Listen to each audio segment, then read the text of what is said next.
Setelah jalan, si Reza inisiatif lagi, ambil alih posisi leader dan mimpin temen-temennya ini buat turun. Waktu jalan gitu ya, mereka jalan, nggak tahu tiba-tiba si Reza ini kayak ngelihat sekelebat bayangan itu lewat, cepet banget, zep, gitu aja. Makin takut, makin panik di situ. Dan karena saking pinginnya sampai bawah turun, Reza dan temen-temennya ini turunnya cepet-cepet gitu. Sampai-sampai Reza ini udah nggak mikir lagi kalau lututnya ini lagi sakit gitu.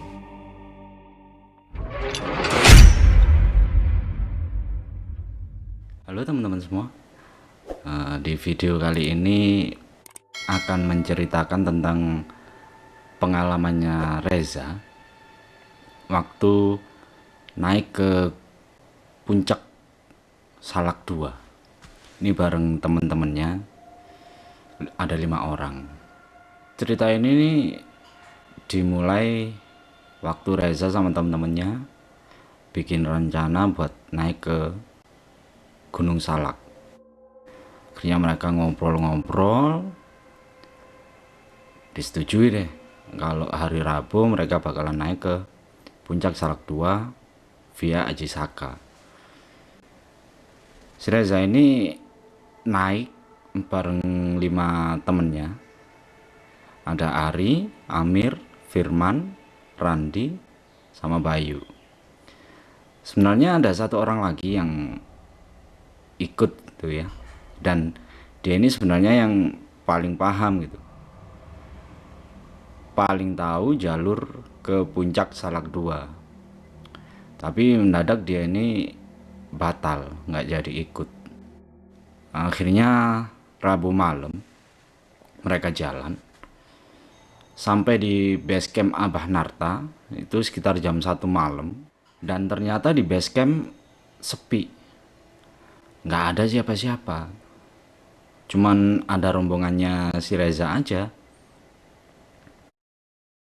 Akhirnya mereka ini mutusin buat bermalam di Kampung Salaka. Akhirnya mereka di sana masak dulu, makan-makan dan lain-lainnya. Nggak lama setelah itu, mereka kumpul-kumpul di sana. Penjaga Kampung Salaka ini bangun gitu.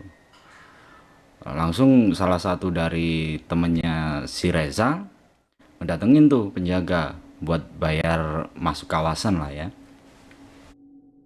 Setelah urusan semuanya beres, mereka istirahat di musola. Waktu subuh, ini setelah sholat, mereka langsung menuju base camp Abah Narta lagi buat ngurus izin pendakiannya. Tapi di sini mereka itu seharusnya minta pengarahan terlebih dahulu gitu sama anak-anak Siliwangi Adventure. Tapi karena nggak ada yang tahu dari rombongannya si Reza ini kalau harus ada pengarahan dulu sebelum naik ke puncak 2 dari tim Siliwangi Adventure, mereka langsung aja nyelonong gitu, mendaki modal bismillah aja gitu. Akhirnya pendakian pun dimulai gitu. Awal pendakian ini jalur masih nggak terlalu terjal ya, nggak ada percabangan, lurus saja satu jalur itu aja, karena emang dibuat untuk para peziarah yang mau ke Petilasan. Setelah mendaki itu selama 30 menit mereka tiba di Petilasan Makam Keramat atau pintu rimbal ya, berbatasan mau masuk ke hutan gitu. Dan waktu itu sekitar jam setengah 7 pagi. Setelah ngelewatin makam gitu ya, masuk ke hutan, si Reza ini bener-bener apa ya, ngikutin plang gitu atau penunjuk jalan atau semacam tali rafia atau pita ya, maklum ya, karena semua baru pertama naik ke gunung ini, jadi nggak ada yang tahu jalan gitu, sama sekali nggak ada yang tahu jalan.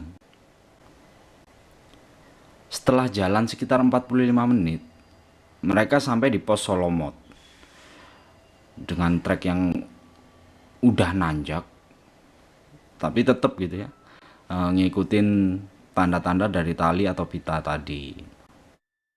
Akhirnya mereka istirahat bentar lah di pos itu buat ambil nafas. Setelah selesai istirahat, lanjut jalan lagi sampai di pos Beheng Awi dengan waktu sekitar 30 menitan lah.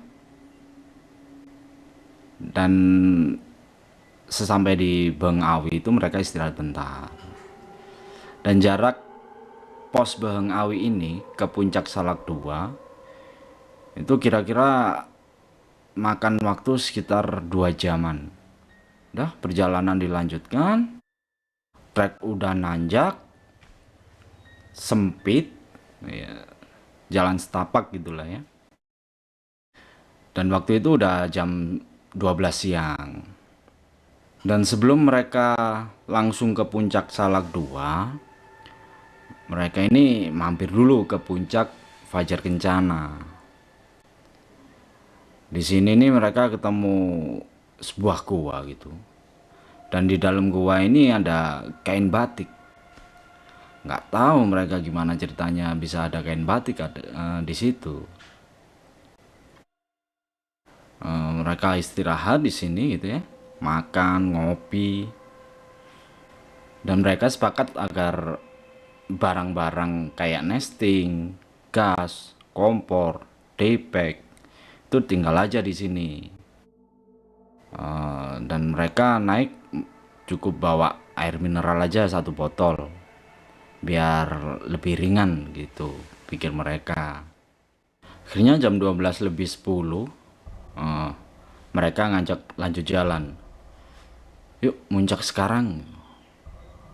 Reza ini udah sempet bilang, tunggu dulu lah 10 atau 15 menitan lagi, ini suasana masih zuhur. Tapi mereka pada ngotot tuh, udah berangkat sekarang aja, ngapain nunggu nanti, nggak apa-apa juga, kata yang lain gitu. Akhirnya mau nggak mau si Reza ini nurut gitu ya.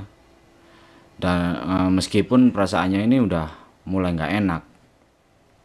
Dari sini jalur yang mereka lewati ini udah nanjak gitu ya, dan kanan kiri ini udah jurang dalam lagi. Nah di sini gitu ya, sekitar 5 menit lagi itu udah puncak Salak 2, tiba-tiba si Randi ini terpleset jatuh ke dalam jurang gitu. Sekitar 5-6 meter lah dia itu sampai turun ke jurang itu. Akhirnya yang lain ini pada panik tuh. Waktu itu 3 orang yang panik, sedangkan 2 orang yang temennya yang lain ini udah muncak duluan. Itu ada Aris sama Amir. 3 orang ini panik termasuk si Reza gitu ya, berusaha bantuin Randi, tapi bingung juga gitu gimana caranya, ini sekitar 5-6 meter. Tapi untungnya si Randi ini jago manjat, dan di situ tuh ada pohon yang lumayan tinggi gitu, bisa sampai balik lagi ke trek. Akhirnya dipanjat tuh sama si Randi, dia naik, akhirnya sampai balik lagi ke trek. Ditanya kondisinya gimana, nggak ada yang luka parah. Akhirnya mereka lanjut naik ke puncak 2, ke Salak 2. Sekitar 30 menitan mereka di puncak ya, foto-foto dan sebagainya lah. Terus mereka mutusin buat turun lagi ke puncak Fajar Kencana, tempat mereka naruh barangnya gitu ya. Terus lanjut turun. Akhirnya mereka jalan turun, tetap ngikutin tali atau pita gitu ya, warna biru kuning. Dan ada juga sebagian itu tanda merah putih gitu, kayak bendera bendera merah putih. Tapi cuma dikit pas pendakian itu. Terus Reza bilang ke Randy buat mimpin jalan turun. Soalnya dia yang lebih tahu tanda tali itu dari awal. Tapi nggak tahu kenapa si Randy ini mendadak nggak mau untuk berada paling depan gitu. Akhirnya si Amir ngalah, dia yang maju buat mimpin jalan turun gitu. Awal-awal turun itu bener ya, mereka ngikutin tanda warna biru kuning tadi, karena memang di situ tuh cuman ada satu jalur, ya jalur itu gitu. Tapi nggak tahu kenapa sekitar 2 menitan mereka turun, si Reza ini bingung, kok trek yang ada tanda tali atau webbingnya nggak ada gitu. Padahal sebelum mereka nanjak ke puncak Salak 2 itu ada kurang lebih 5 tanjakan yang ada tali atau webbingnya gitu. Ini sekarang kok pada nggak ada. Dan tanda tali yang sekarang mereka ikuti, ini talinya beda gitu. Akhirnya si Reza tuh inisiatif teriak dan bilang gitu ke teman-temannya gitu, "Woi, fokus tanda." So, karena mereka juga akhirnya sadar gitu ya, suasana jadi agak mencekam tuh. Mereka takut kira-kira nggak salah jalur dan tersesat gitu. Takutnya mereka itu tersesat. Sambil jalan, Reza ini kayak batin gitu ya, kok di tengah-tengah jalur ini banyak ranting, padahal tadi naik itu nggak ada gitu, pikirnya si Reza. Dia berusaha nenangin diri, terus apa ya, kayak mikir, mungkin cuman ranting yang jatuh gitu, ya wajar aja namanya hutan, pikirnya dia gitu. Udah mereka lanjut jalan sekitar 10 menit. Mereka ini makin sadar gitu ya, di tengah-tengah trek yang mereka lewatin ini kok jadi banyak ranting-ranting, banyak dahan-dahan pohon yang menghalangi jalur mereka ini. Dan tanda penunjuk talinya itu udah bener berbeda dari awal mereka nanjak tadi. Terus si Reza ini ngelihat mukanya si Randy tuh yang mimpin perjalanan. Dia kelihatan kayak mulai gelisah gitu. Terus kondisi mereka juga diperparah dengan air minum yang udah mau habis. Tapi si Reza tetap positive thinking di situ. Kalau jalur yang mereka lewati ini bakalan menuju ke base camp. Tapi nggak tahu juga base camp yang mana karena udah mulai panik gitu. Bingung antara ini jalur benar atau enggak. Dia cuma berusaha meyakinkan dirinya sendiri gitu. Udah lanjut turun ngikutin tanda di jalur itu. Dengan bekal air minum yang tinggal dikit. Makin kesini mukanya si Amir nih makin pucat. Dan pandangannya itu udah mulai kosong.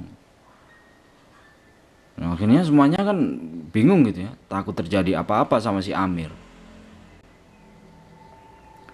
Terus nggak lama setelah itu akhirnya mereka nemu tuh ada pipa paralon yang airnya ngalir. Udah mereka lega, sedikit lega, isi ulang air mereka, pada minum, istirahat bentar di situ. Waktu mau lanjut jalan gitu ya, nggak jauh dari situ, mereka panik, bingung. Soalnya depan mereka ini sekarang ada 3 jalur. Padahal dari tadi waktu naik nggak ada nih 3 jalur ini. Itu ada ke kiri, lurus, sama ke kanan. Dah panik mereka semua tuh. Kasak kusuk gitu ya. Mulai diskusi. Dan si Reza ini berusaha nenangin tuh temen-temennya yang mulai panik tadi. Terus si Amir ada ide. Gimana kalau kita ngikutin paralon air ini aja? Kayaknya paralon ini menuju ke permukiman warga. Karena dirasa masuk akal gitu ya sama temen-temennya. Akhirnya mereka sepakat buat ngikutin jalur pipa itu. Dan akhirnya mereka ambil jalur kanan ngikutin pipa paralon itu. Nggak berapa lama jalur ini malah nanjak. Mereka mikir, wah jangan-jangan ini jalur malah ke puncak lagi. Dan nggak tahu ini puncak Salak yang berapa. Akhirnya mereka berhenti lagi di situ. Kasak kusuk lagi, diskusi lagi. Waktu mereka lagi diskusi itu, si Reza ini antara sadar nggak sadar tuh tiba-tiba bilang, ya udah, mending kita ke puncak lagi aja demi keselamatan, kata Reza kayak gitu. Dia langsung istighfar tuh, astagfirullahaladzim, gimana mau muncak lagi, logistik udah nggak ada cuman air. Ini nggak tahu juga pipa ini bakalan sampai ke puncak atau enggak kalau air nanti habis gitu. Akhirnya si Reza ini cuman bisa pasrah dan doa gitu ya, biar dikasih jalan keluar. Karena semua pada panik, akhirnya mereka mulai saling menenangkan gitu satu sama lain, diskusi lagi, terus bahas juga tentang barang-barang yang ditinggal di puncak Fajar Kencana. Akhirnya mereka berkesimpulan buat ngutamain sampai bawah dulu gitu, dengan selamat. Masalah barang-barang gampang lah, ntar urusan nanti, gitu pikir mereka. Akhirnya mereka mutusin buat balik ke jalur bercabang tadi. Karena si Randy ini udah kekeh gak mau ngikutin jalur pipa paralon itu. Karena dia tadi itu sebenarnya sempet dengar ada suara bising knalpot motor gitu di jalur yang ke kiri sama yang lurus. Mungkin pikirnya ada tanda-tanda kehidupan di situ. Akhirnya mereka balik lagi ke persimpangan itu. Setelah sampai di cabang, Reza ini inisiatif buat ngecek jalur yang ke kiri. Dia jalan nggak berapa jauh gitu, dia nemu tanda danger atau bahaya gitu ya, yang ditempel di pohon, salah satu pohon. Dan bener aja nggak jauh dari situ itu malah jurang yang dalam banget. Akhirnya dia balik ke cabang tadi, kasih tahu ke teman-temannya. Akhirnya mereka milih jalur yang lurus. Akhirnya mereka jalan, ambil jalur yang lurus, jalan turun gitu ya. Di jalur itu tuh ada tanda tali gitu. Cuman warna talinya udah agak pudar, jadi agak mirip-mirip daunan gitu, agak mirip daun, susah buat dilihat, itu susah. Jadi mereka mesti bener-bener fokus gitu buat nyari tanda itu. Di sini nih trek bener-bener nggak jelas dan nggak ada jalur yang pasti gitu, karena udah semak semua. Mungkin karena jarang orang lewat situ, jadi semak-semak ini udah tumbuh lagi dan nutupin jalur. Mau nggak mau si Reza sama temen-temennya ini terpaksa buat jalur sendiri tuh, dan ngikutin tanda tali yang samar tadi. Setelah jalan, si Reza inisiatif lagi, ambil alih posisi leader dan mimpin temen-temennya ini buat turun. Waktu jalan gitu ya, mereka jalan, nggak tahu tiba-tiba si Reza ini kayak ngelihat sekelebat bayangan itu lewat cepet banget, zep, gitu aja. Makin takut, makin panik di situ. Dan karena saking pinginnya sampai bawah turun, Reza dan temen-temennya ini turunnya cepet-cepet gitu. Sampai-sampai Reza ini udah nggak mikir lagi kalau lututnya ini lagi sakit gitu. Udah pokoknya secepat mungkin sampai ke bawah, pikirnya kayak gitu. Akhirnya setelah sampai setelah 4 sampai 5 jam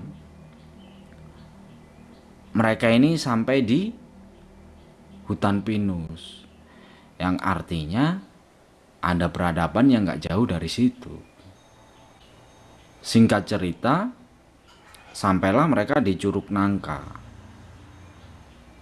Setelah sebelumnya itu ngelewatin Kalimati yang menurut mereka itu serem banget.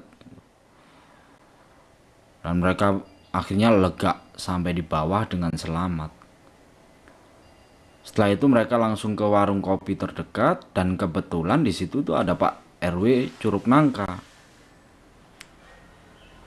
Akhirnya ngobrol-ngobrol, diceritain semua yang mereka alami ke Pak RW itu. Dan responnya Pak RW ini kayak apa ya, kayak sedikit marah gitu dan ngasih peringatan ke mereka kalau sebenarnya Salak 2 ini belum diresmikan. Dan Pak RW itu pun cerita gitu tentang pendaki-pendaki yang hilang di Gunung Salak ini gitu. Dan dari warga sekitar, si Reza dan teman-teman ini juga baru tahu kalau ternyata di puncak Fajar Kencana itu sebenarnya adalah tempatnya macan. Mereka benar-benar bersyukur bisa turun dengan selamat. Urusan barang gampang lah nanti, urusan nanti, yang penting turun dulu selamat, gitu pikirnya mereka. Udah segini ya teman-teman cerita dari pengalamannya si Reza ini waktu naik ke puncak Salak 2 bareng teman-temannya. Semoga semuanya terhibur dengan cerita ini. Kalau teman-teman misalnya pengen berbagi pengalaman, berbagi cerita, bisa kirim ke email jalanmalamofficial@gmail.com. Nanti juga ada di deskripsi ya. Kalau misalnya teman-teman tertarik untuk berbagi itu, nanti bakalan dibawain kalau sempat gitu. Udah cukup sekian teman-teman ya. Terima kasih semuanya yang udah support, kasih dukungan, kasih like, dan udah share ke yang lainnya. Terima kasih banyak semuanya. Semoga siapapun yang sekarang lagi sakit segera diberi kesembuhan. Dan siapapun itu, semoga kita selalu diberikan kemudahan dalam hal apapun, termasuk kemudahan dalam hal rezeki ya. Amin amin ya rabbal alamin. Dan semoga kita diberikan kemudahan untuk menggapai apa yang kita harapkan. Gitu ya teman-teman ya. Terima kasih semuanya. Wassalamualaikum warahmatullahi wabarakatuh.